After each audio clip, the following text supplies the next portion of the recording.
तरल पदार्थों के गुण हम देख रहे हैं, इसके थ्योरी और बहुत से क्वेश्चन हम देख चुके हैं और भी आगे जो भी क्वेश्चन इनसे अच्छे अच्छे बने हुए हैं, आज तक कई एग्ज़ाम में पूछे हुए हैं, वही क्वेश्चन हम देख रहे हैं। ओके, तो शुरू करें। वही बात, आप पहले प्रयास करें, आपसे हो जाएगा। कॉन्फिडेंस रखें, अपने पे भरोसा रखें, है ना।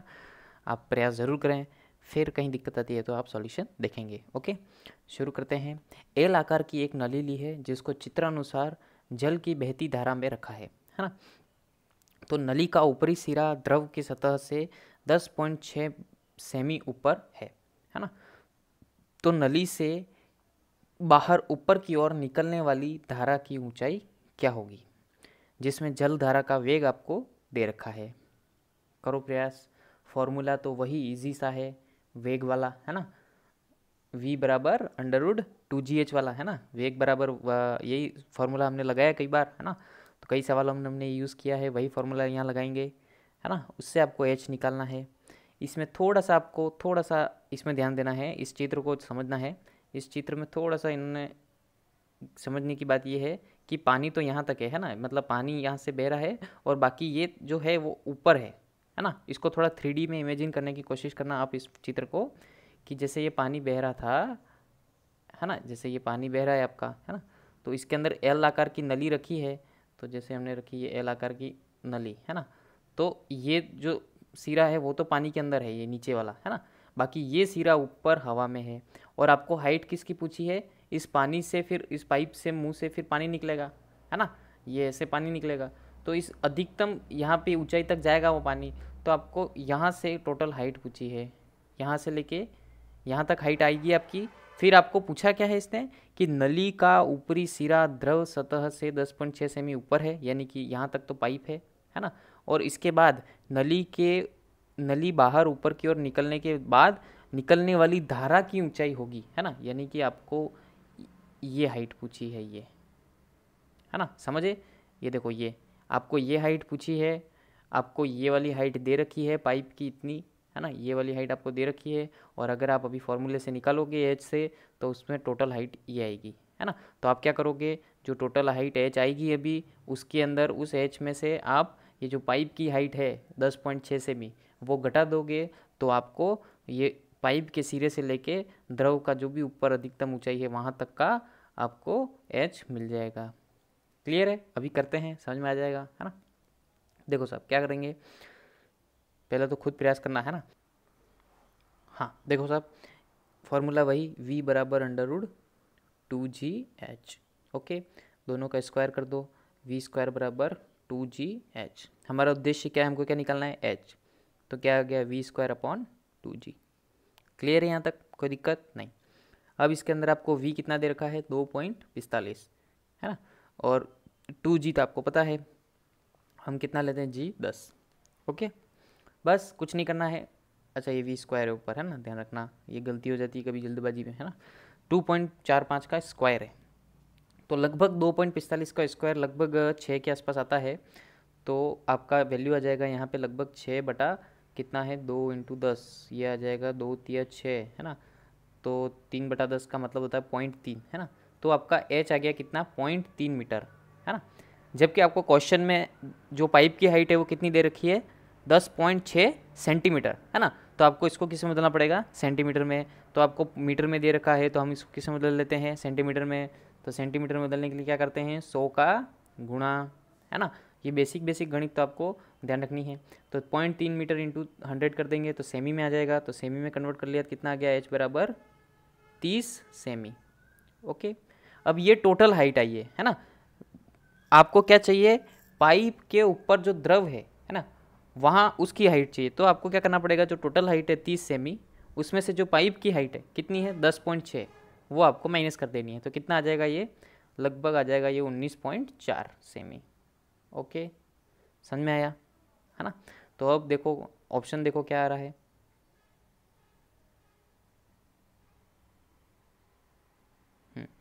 कितना आया, 19.4, यानी कि लगभग 20, है ना। तो आपका आंसर हो गया 20। ओके, होता है कभी कभी आपको 19.4, 19.6 ऐसा सब कुछ भी आता है, तो आपको राउंड फिगर 20 भी ऑप्शन में दे देते हैं, है ना। तो यहाँ पे वही किया है इन्होंने, राउंड फिगर 20 दिया है आपको, तो कोई दिक्कत नहीं है ना। तो आपको इतना यहाँ पे झगड़ने नहीं बैठना है, आपको कभी भी ऐसा ऑप्शन नहीं देंगे वो, है ना, 19.5, 19, 20, 20.5 ऐसे ऐसे ऑप्शन एकदम पास पास में नहीं देंगे। वैसे भी उन्होंने दूर दूर ही ऑप्शन दिया है ना, तो 19.6 आए, 19.4 आए, तो आप 20 आंसर लिख सकते हैं, कोई दिक्कत नहीं है। ओके, चलो आगे बढ़े। देखो, बर्नौली प्रमेय निम्न में से किसके संरक्षण के नियम पर आधारित है? सभी को पता होगा, बर्नौली प्रमेय थ्योरी में पढ़ी है ना, नहीं पढ़ी हो पढ़ ले में। क्या है, किसके संरक्षण पर आधारित है? ऊर्जा संरक्षण पर, है ना। बर्नौली प्रमेय क्या कहती है? दाब ऊर्जा प्लस वो गतिज ऊर्जा, है ना, half rho V square plus स्थितिज ऊर्जा हाफ रो जी एच, तीनों क्या होती है? तो तीनों का अगर आप योग करोगे तो क्या आएगा? स्थिरांक, है ना, तीनों स्थिर रहेगी। पढ़ी है प्रमेय, है ना। तो थोड़ा बहुत थ्योरी भी ध्यान रखें। हाँ, दो बारिश की बूंदें नीचे की ओर गिर रही हैं, ओके साहब, यदि उनकी त्रिज्याओं का अनुपात 1:2 है तो इनके सीमांत वेगों का अनुपात क्या होगा? करो प्रयास, एकदम इजी है, फटाफट हो जाएगा, है ना। देखो, एक तो आपको रिलेशन ध्यान होना चाहिए, यानी कि कैसे ध्यान होगा? सीमांत वेग का फॉर्मूला आपको ध्यान होना चाहिए। वी टी बराबर क्या था? 2/9, 2, अच्छा जी हो गया 2/9, है ना, 2/9 R square rho minus sigma into G upon eta. Okay, formula सभी को ध्यान है ये सीमांत वेग का, है ना। बस इसी फॉर्मूले से आप सीधा सीधा रिलेशन भी ले सकते हो और समीकरण बना के भी हल कर सकते हो, है ना। तो हम यहाँ पे सीधा रिलेशन ही ले लेते हैं, इजीली हो जाएगा। तो क्या हो जाएगा आपका? सीमांत वेग किसके समानुपाती है भाई साहब? आर स्क्वायर के, है ना, त्रिज्या के वर्ग के सीधा सीधा समानुपाती है। तो बस अब देखो क्या करेंगे, दोनों का आपको क्या दे रखा है? दो बारिशों की बूंदों की त्रिज्याओं का अनुपात आपको 1:2 दे रखा है। तो कैसे करेंगे? देखो, आपका सीमांत वेग किसके समानुपाती है? त्रिज्या के स्क्वायर के, है ना। तो दोनों का अलग अलग हमने ले लिया, v1/v2। ओके, तो किसके बराबर होगा वो? r1² अपॉन r2² के होगा। इन दोनों को हम एक साथ भी लिख सकते हैं, है ना, मतलब दोनों का वर्ग एक साथ लिख सकते हैं, r1/r2 का होल स्क्वायर, कोई दिक्कत नहीं, है ना। अब r1/r2 की वैल्यू आपको कितनी दे रखी है? 1/2, है ना। अनुपात का मतलब ही होता है 1:2, मतलब 1/2 दे रखा है ना। तो r1/r2 का मतलब होता है r1/r2 कितनी वैल्यू दे रखी है? 1/2 का स्क्वायर, कितना आ गया? 1/4 आ गया। यानी कि सीधा सीधा आपका मतलब क्या हो गया? v1:v2 कितना दे रखा है आपको? v1:v2 कितना दे रखा है? 1:4 आ गया हमारा साहब। देखो ऑप्शन आ गया 1:4, यानी कि बी। ओके, फॉर्मूला वही है सभी, है ना, सीमांत वेग, पोइजोली फार्मूला, वेग का फॉर्मूला, है ना, बर्नौली समीकरण, कुछ कुछ मेन बेसिक चैप्टर में 8-10 कुछ फॉर्मूले हैं, उन्हीं फॉर्मूलों को हम आगे पीछे जोड़ तोड़ के थोड़ा सा दिमाग लगाते हैं और क्वेश्चन इजीली हल हो जाएगा, है ना। तो कोई बात नहीं, थोड़ा सा दिमाग कॉन्शियस रखें, सब हो जाएगा। हाँ, आगे देखो, ताप बढ़ाने पर श्यानता का मान क्या होगा? ताप बढ़ाने पर श्यानता का मान क्या होगा? ये भी थ्योरी में हमने देखा था। आंसर सोच, आगे आंसर बताओ क्या होगा? बी, है ना। क्या होगा? कैसे होगा? गैसों में बढ़ता है और द्रवों में कम होता है ना। श्यानता क्या होता है? एक प्रकार से क्या है आपका श्यानता का मतलब? आंतरिक प्रतिरोध या आंतरिक घर्षण, है ना। तो आंतरिक घर्षण द्रवों में क्या होगा? कम होगा। कहने का मतलब कम होगा का मतलब, अगर कोई द्रव जिस वेग से, मतलब किसी स्लोप पे आपने रखा है ना, जिस पे किसी की आपने बूंद डाली है ना, तो वो जिस वेग से गई, अब उसी द्रव को लेके आप अगर उसका ताप बढ़ा देते हो और फिर अगर उसी की ड्रॉप डालते हो, है ना, तो क्या होगा? वो ज़्यादा स्पीड से जाएगा, है ना। इसका मतलब उसका आंतरिक प्रतिरोध क्या हो जाएगा? कम हो जाएगा, उसकी श्यानता का मान कम हो जाएगा, है ना। तो द्रवों में तो ये कम होता है, गैसों में ये बढ़ता है ना। तो ध्यान रखें ये बात। आगे बढ़ें, चलो। वायुयान को इस प्रकार तैयार किया जाता है कि वायु का वेग कैसे हो भाई? बताओ। आप वीडियो पॉज करके स्क्रीनशॉट लेके कैसे भी रोक के वीडियो को जवाब देने का प्रयास ज़रूर करें, है ना, ताकि आपको कॉन्फिडेंस आए कि आपको आता है या नहीं। ओके, तो ये आपका प्लेन की पंखुड़ी ऐसी कुछ होती है इस प्रकार से, है ना। मतलब इसको आप ऐसे साइड से देखेंगे तो आपको कुछ इसी तरह से दिखेगी शेप, है ना। तो उसके अंदर क्या होता है, जैसे ही धीरे धीरे प्लेन भागता है ना, तो हवा यूँ ऊपर से बहती है ना। चले जैसे हवाएं सनन सनन, है ना। तो यह हवाएं आपकी सनन सनन चल रही हैं। तो यहाँ पे क्या होता है, जैसे जैसे बहती है तो हवा ऊपर बहुत तेज़ी से बहने लगती है ना। और नीचे हवा का वेग कम होता है और दाब अधिक होता है। तो क्या होता है, जहाँ पे हवा का वेग तेज़ होता है ना, जहाँ पे तेज़ हवा बहती है, हमेशा ध्यान रखना, जहाँ पे हवा एकदम तेज़ बहने लग जाएगी वहाँ पे दाब का मान कम हो जाएगा, है ना। तो हवा तेज हुई, दाब कम हुआ, और नीचे दाब अधिक है ना। तो वो क्या करेगा, इसको ऊपर की ओर ठेलेगा, क्योंकि कम दाब ऊपर है ना, नीचे दाब अधिक है, तो दाब अधिक है तो सीधी सी बात है इसको ताकत नीचे से ज़्यादा मिलेगी, है ना। तो ये ऊपर की ओर उसको ठेलेगा, है ना, उसको धक्का मिलेगा, है ना, इसको ऊपर ताकत महसूस होगी। और जैसे जैसे धीरे धीरे धीरे धीरे धीरे स्पीड बढ़ती जाएगी प्लेन की, ऊपर हवा का वेग बहुत ज़्यादा बढ़ जाएगा, हवा का वेग ऊपर बहुत ज़्यादा बढ़ जाएगा, तो ऊपर हवा दाब एकदम कम हो जाएगा, नीचे दाब अधिक, तो वो प्लेन धीरे धीरे ऊपर उठ जाएगा, है ना। तो वायुयान में क्या हो जाएगा आंसर ए।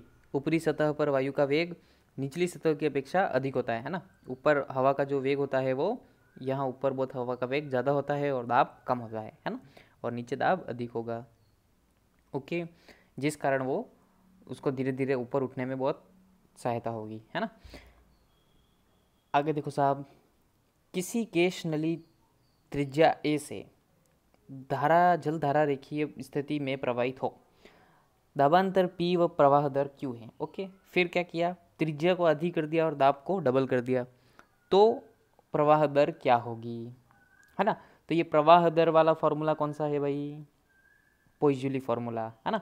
वही पोइजूली फार्मूला है, वही V बराबर π/8 PR⁴ है ना। ये वही फार्मूला है, बस इसके अंदर आपको क्या कह दिया इन्होंने, प्रवाह दर Q है यूँ कह दिया, है ना। जनरली हम फार्मूले में क्या लेते हैं, V लेते हैं, है ना। तो कोई दिक्कत नहीं है, जो कह रहा है वो ले लेंगे। ओके, बाकी देखो दो इक्वेशन बनेगी इसके अंदर सीधी सीधी, एक जिसमें त्रिज्या a है और दाबांतर p है ना, और एक बनेगी जिसके अंदर त्रिज्या a/2 है और दाबांतर डबल है ना, 2p है। ओके, तो देखो कैसे करते हैं।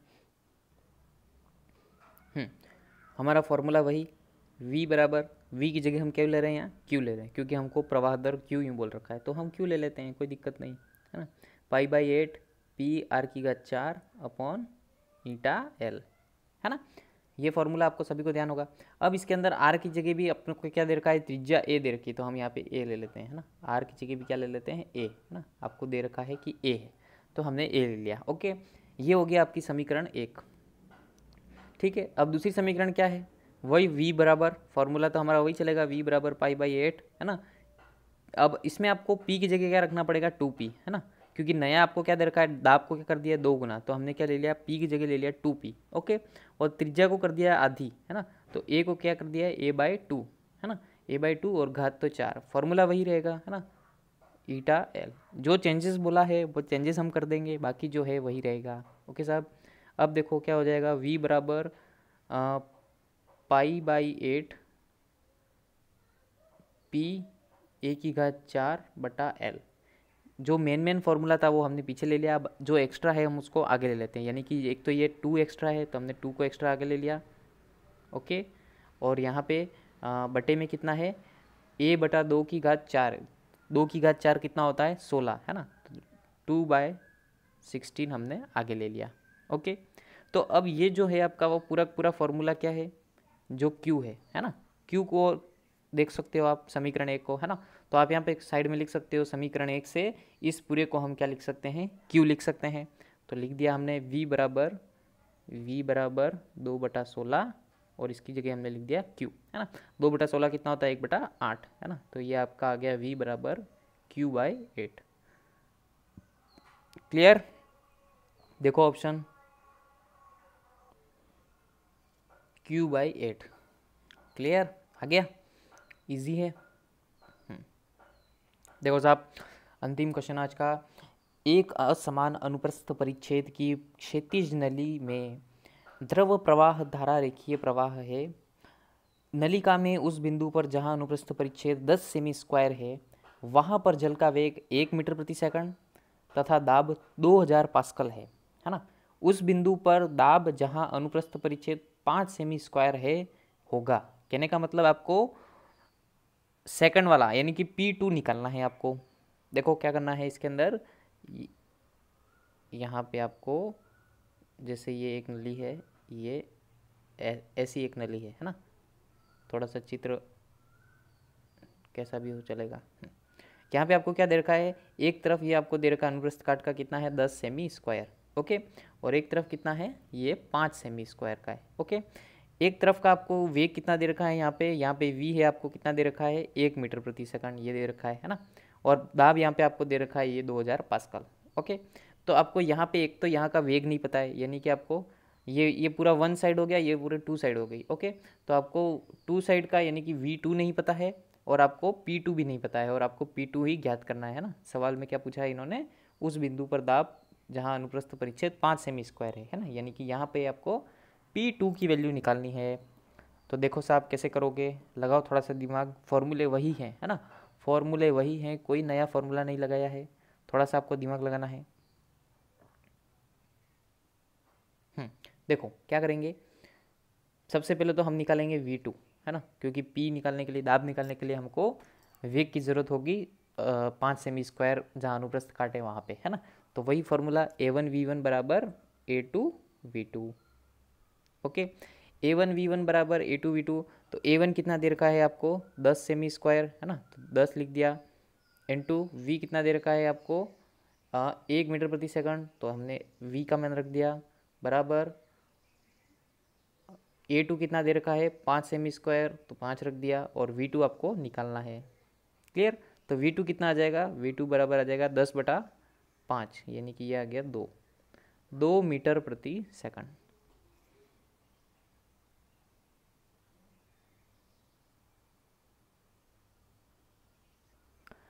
अब हम लगाएंगे बर्नौली का थ्योरम जो हमने पढ़ा था है ना, उसके अंदर यहाँ पे किस किस की बात होगी, एक तो दाब ऊर्जा की और एक गतिज ऊर्जा की है ना।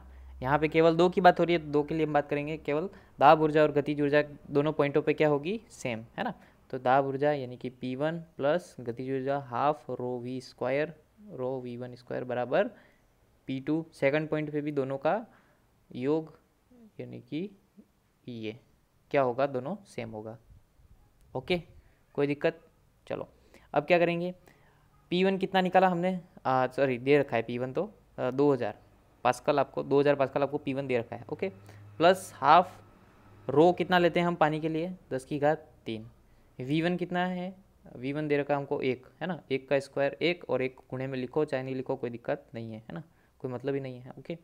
P2 आपको निकालना है, P2 की वैल्यू तो हमको निकालनी है, प्लस हाफ रो कितना वही 10⁻3, और V कितना 2 मीटर प्रति सेकंड 2 है ना, 2 का स्क्वायर कितना हो जाएगा 4, ओके। क्लियर यहाँ तक, कोई दिक्कत नहीं। अब क्या आ जाएगा देखो, 2000 प्लस 10⁻3 मतलब कितना होता है 1000 है ना, और 1000/2 यानी कि कितना आ गया ये 500, ओके, बराबर P2 प्लस ये कितना हो जाएगा, ये 2 से 2 कट गया, कितना हो गया 2 दूनी 4 है ना, और 2 इंटू 1000 कितना हो गया 2000, तो ये आ गया आपका 2000, ओके। अब दोनों इक्वेशन में 2000 2000 2000 से 2000 कट जाएगा, और सीधा सीधा आपका P2 कितना आ गया 500 है ना, तो ऑप्शन देखो साहब 500 पास्कल, ओके। क्लियर है, समझ में आ गया है ना, इजी है, फॉर्मूले वही हैं, वही यूज़ में ले रहे हैं हम। थोड़ा सा आप प्रैक्टिस करेंगे तो आपको भी आइडिया लग जाएगा कि फटाफट कैसे फॉर्मूले कौन सा यूज़ में लेना है, कहाँ पे क्या लेना है ना। तो धीरे धीरे आप करेंगे, आपको कॉन्फिडेंस बिल्कुल आ जाएगा। बस तब तक पढ़ते रहो, अभ्यास करते रहो, मस्त रहो, खुश रहो, अपने लिए कुछ करो नहीं करो, प्रकृति के लिए बिल्कुल बिल्कुल बिल्कुल बिल्कुल ज़रूर कुछ करो भाई, हालत वास्तव में नाजुक है ना। तो अपने आने वाली पीढ़ी के लिए, अब खुद नहीं तो अपने लिए ही भाई है ना, सांस तो सभी को लेनी है, तो कुछ करके प्रकृति को बचाओ है ना, थोड़े बहुत पौधे उगाओ, और धन्यवाद, बस आज के लिए बहुत है, धन्यवाद।